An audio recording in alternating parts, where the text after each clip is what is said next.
Assalomu alaykum, hurmatli fuqarolar, hurmatli tadbirkorlar, hurmatli yoshlar. Bugun Milliy bank ushbu binosidagi ish o'tkazishdan asosiy maqsad hozirgi kunda bankimizda mavjud bo'lgan kredit mahsulotlari, bundan tashqari oliy ta'lim muassasasi bitiruvchilari va 18 yoshdan 30 yoshgacha bo'lgan yoshlarga ajratiladigan kredit mahsulotlari, ya'ni yengillashtirilgan yoshlarni tadbirkorlikka yo'naltirish, ularni biznes bilan band qilish va daromadlarini oshirish uchun yaratilgan yangi kredit mahsulotlar to'g'risida ozmuncha ma'lumotlar berib o'tish va bundan tashqari agar ushbu tadbirkorliklar uchun ajratiladigan kredit mahsulotlarni olishga kimlardir istak niyat bo'ladigan bo'lsa, maqsadlarni bevosita ijobiy hal qilish bo'lib hisoblanadi. Hozirda masalaga Milliy bank tizimida Prezidentimizning 10-11 sonli qarorlariga asosan ajratiladigan kreditlar to'g'risida ma'lumot berib o'taman.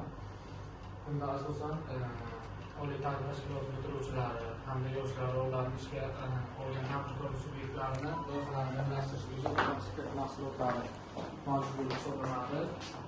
Bunda tadbirkorlikka ilk qadam, ya'ni oliy ta'lim muassasasi bitiruvchilari yoki yoshlar tadbirkorlik uchun faoliyat boshlash uchun yangi tadbirkorlik subyektlariga 20 million so'mgacha kredit mablag'i ajratiladi.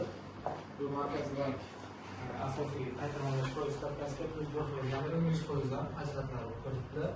Aylanma mablag'lar uchun 18 oygacha, 6 oygacha imtiyozli davr bilan ajratiladi. Undan tashqari oliy ta'lim muassasalariga biznes uchun start, ya'ni o'z bizneslarini boshlashlari uchun mablag'lar ajratiladi. Bular asosan eng yuqori miqdor 3 million so'mgacha, bu ham 15% dan ajratiladi. Agar asosiy vosita sotib olish uchun bo'ladigan bo'lsa 5 yil muddatga, ya'ni 60 oyga aylanma mablag'larni savdo faoliyatiga shug'ullanish tadbirkorlar bo'lsa, aylanma mablag'larni to'ldirish uchun 3 yil muddatga, ya'ni 36 oy.